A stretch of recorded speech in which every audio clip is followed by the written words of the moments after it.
Hey folks, this is Riker with a gaming news wrap-up video where we discuss the happenings of the week. This week's topics include Activision Blizzard paying out $18 million to settle a lawsuit, some bug fixes and PSAs for Diablo 2 Resurrected, a roundup of action RPG news, and more. As always, discussion timestamps can be found in the description below. But right before you skip ahead, just a quick reminder to ring that sub notification bell to be alerted to new Saturday episodes and stay up to date with gaming news highlights. Now before we move on, just a quick word from this video's sponsor, NordVPN. A VPN is an important tool for keeping your data secure and encrypted on the internet, and I don't dare connect to public Wi-Fi without first enabling my VPN. Be it on a phone or a laptop, in an airport, or at a fast food restaurant, I turn on my protection before connecting to that public Wi-Fi. You never know who may be snooping around, trying to steal your personal data, because that Wi-Fi network named McDonald's free Wi-Fi can actually be anyone using their phone as a Wi-Fi hotspot to trick you into connecting to them. Turn on your VPN and now your data is getting encrypted before going out. You can also use the VPN to get around region-blocked content by picking a different server in a different country, and NordVPN has over 5,400 servers in 59 different countries. And it's so user-friendly that you're basically one click away from hiding your IP or browsing the web from a different country. And one account lets you connect up to 6 devices, be they computers, phones, tablets, you name it. And right now, you can get a 2-year plan at a huge discount, plus 4 additional months for free. Just go to nordvpn.com/Riker. It's risk-free with Nord's 30-day money-back guarantee.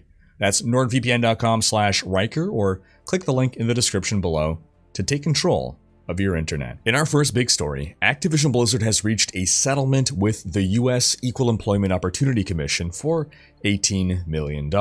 In our last news video, we touched upon how the EEOC had been investigating the company, and now the 3-year investigation culminated in a sexual harassment and discrimination lawsuit against Activision Blizzard this week. In a 7-page document, the EEOC claimed that Activision Blizzard failed to take effective action after employees complained about sexual harassment, that it discriminated against employees that were pregnant, and that it retaliated against employees who spoke up. Well, the $18 million settlement will be used to compensate and make amends to eligible current and former employees, with leftover money going to charities for women in the video game industry and to strengthen programs within the company that will, quote, prevent harassment and discrimination in the company's workplace. Activision Blizzard also announced an initiative to develop software tools and training programs to improve workplace policies and practices for employers across the technology industry as a whole, not just within itself. Now, in our last video, I did say that the expectation was that Activision Blizzard would settle with the EEOC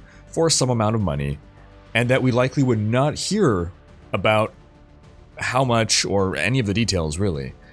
And well, it turns out that Activision Blizzard themselves posted the details publicly. On the official Activision Blizzard Twitter account, a post was made that stated, quote, reports incorrectly characterized the EEOC's complaint against the company as an ongoing dispute. We have reached a comprehensive agreement with the EEOC that is subject to court approval. The tweet then linked to a blog post on the Activision Blizzard website with the full details of the agreement, including the $18 million.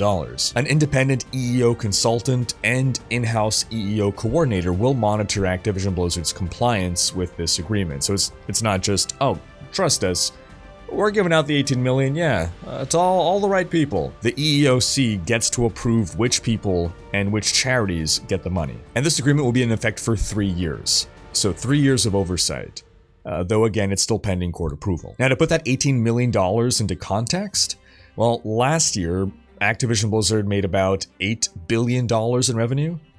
And in the last quarter alone, it made about $2 billion in revenue. So 18 million is about 1% of the revenue the company made in the last 3 months. Now, we should clarify that this is not the federal SEC investigation, which is still ongoing, nor is it the California Department of Fair Employment and Housing lawsuit, which is what made headlines a few weeks ago, which is still ongoing and still having effects on Blizzard. For instance, most recently, Overwatch fans have noticed that a reference to former game director Jeff Kaplan has been removed from the game. Jeff's Corner Pizza has now become simply Corner Pizza. Kaplan abruptly left Blizzard earlier this year, as we previously discussed, and this is before any allegations came to light. And the removal of his name is not necessarily indicative of him being implicated with anything, but most likely to just be a part of a greater initiative by the Overwatch team to remove any references to employees. Meanwhile, over in the World of Warcraft team, an NPC named Master Bader, stop it with your dirty minds, he was a fishing supplies vendor. He's been renamed to Zhang Zia. Zhang Zia is actually a real-world reference. He's a fisherman character from a 16th century Chinese novel. And the WoW team is running a big risk here. You know, who knows if a secret sequel will be found one day and it turns out that the fictional Zhang Zia is a horrible, horrible person, and then the Twitter mobs will scream to cancel Blizzard for celebrating a horrible fictional monster by naming an NPC after him. This is, of course, just the latest in a number of changes we've been seeing in World of Warcraft, from paintings of sexy ladies being replaced with paintings of sexy bowls of fruit, to frat boy humor achievement names being replaced by completely uninteresting achievement names. And the WoW team has finally spoken up about the matter in a blog post. Quote, "Goofy jokes and occasional mature innuendos are a part of WoW, and probably always will be. Still, we want to remain mindful of whether certain elements of that world are welcoming to all players. In short, we want our jokes to be inclusive and not punch down. We also want players to be able to express themselves through their characters, so we don't intend to change existing player looks or cosmetics. Instead, we want to ensure that we're offering a wide range of options for players to represent themselves. The work is ongoing alongside our development of new content and features. You're going to see more of it soon in 9.15 and in updates to come, and where applicable, in WoW Classic as well. An example of a post-9.15 improvement is the creation of an Incubus demon, which we can add to places where succubus models currently appear. We're also planning to make the Incubus a glyphable option for Warlocks when they summon that classification of demon. That last part basically means that Warlocks will have the option of having a succubus or an Incubus, as opposed to just a succubus. And that actually seems like a great change. I think what everyone expected was that the succubi would be removed from the game entirely, but to have an Incubus added instead of removing a succubus? So now there's sexy devil ladies and sexy devil men?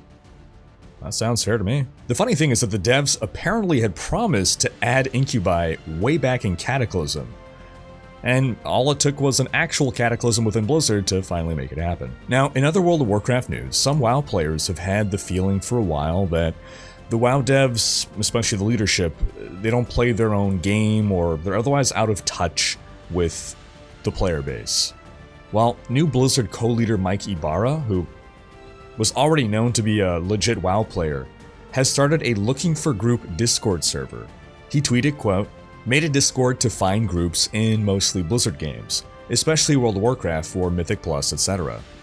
This is not a Ask Mike Questions About Work Discord.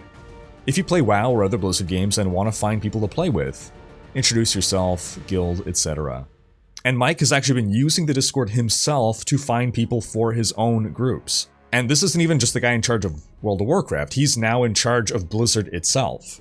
Well, co-in charge. But still, an actual gamer is now heading up Blizzard, a serious, legit player of Blizzard games, and someone who's starting to very much seem like a man of the people.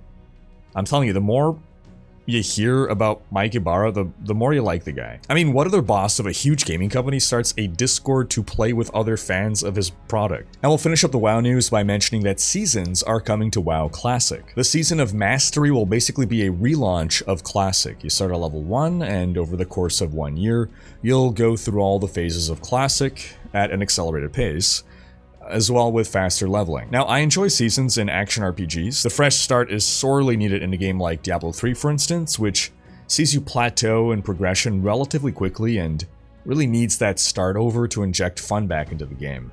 But I always thought of MMOs as games in which you just keep building up the same character. So I turn the question to WoW players, are you excited by this announcement? I have a friend who's been playing WoW basically non-stop since it launched, and has been playing Classic non-stop since that launched, and he could not care less for this, so I'm wondering if his opinion is the norm or an outlier, so please sound off in the comments. On to action RPG news, starting with Path of Exile. A new expansion will be launching on October 22nd. Titled Scourge, we're going to have the live reveal of the expansion on October 14th, and currently we only have this brief teaser video to draw clues from.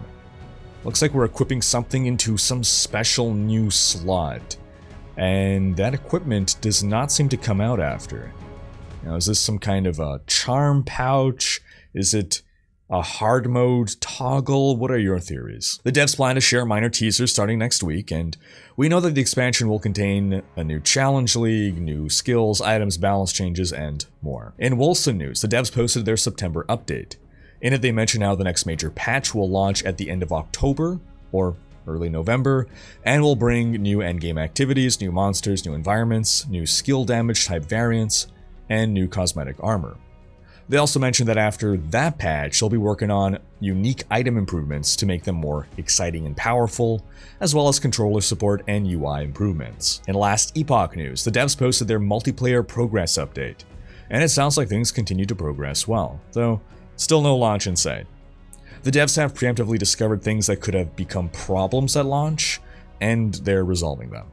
They also dropped that in October, they'll show, quote, a cool gameplay feature or two. On to Diablo news. Firstly, Diablo 4, we were expecting to get our quarterly update this week, end of September, but community development lead PezRadar informed us earlier in the week via Twitter that the update will happen next week. He added, quote, topic is on audio. Prepare thy ears. Now, we knew from the previous update that the coming updates for the rest of 2021 would cover audio and endgame, though it was unclear in what order those would happen or whether both would come in one single update. Now we know that next week's update will cover audio, so that means December's update will cover endgame. Now, I'm not expecting any real talk about game mechanics to be included in this audio update, and I know some people only care to hear about game mechanics in these updates, but audio has been so important to the Diablo franchise.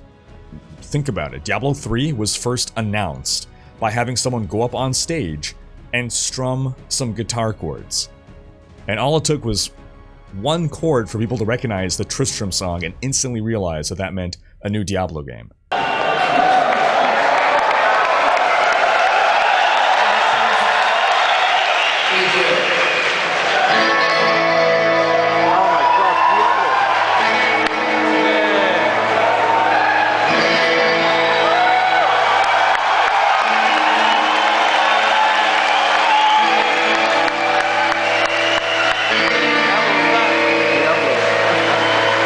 Think of how iconic the Diablo 2 music is, how burned into your memories the sound of gold dropping is, or drinking a potion.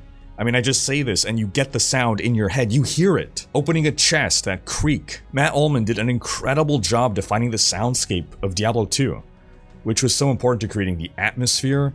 So I, for one, am very much looking forward to hearing about the sound design in Diablo 4. On to Diablo 2 Resurrected news. Blizzard has been gradually plugging away at the diverse bugs and issues since the game's release last week. Server disconnects, missing characters, lost progress, stuttering cinematics, game creation problems, all issues have been addressed in some capacity, some fixed entirely. The map duplication bug was fixed in a patch earlier this week, and progress is being made on the AVX issue that is preventing some players from playing altogether. PezRadar posted on the forums on the matter, stating, quote, hello everyone, we wanted to provide an update on the advanced vector extension AVX items from the dev team after some further developments from this past weekend. The team believes they have a potential fix, but this goes beyond just AVX specifically. The fix could potentially affect all users, even those outside of not having AVX support, so we are wanting to make sure we do proper testing. While CPUs without AVX are below our minimum spec, we want to try to ensure as many people as possible can play. Setups without AVX were working in beta. In optimizing the game, we inadvertently included the need for AVX for launch.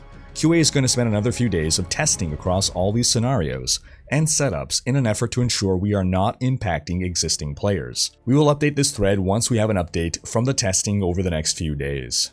We apologize for the added delay and appreciate your patience. For those that may have already purchased but would prefer to purchase post-fix, we do recommend reaching out to customer support for a refund. Now, on the console side of things, patches will follow after PC patches, since Blizzard can pretty much instantly deploy patches to PC, but for consoles, there are checks and balances with Sony and Microsoft, and I guess Nintendo now. We also got an update on Ladder, as many players have been wondering when the first ladder season will begin. The update is, they'll update us when they have a date.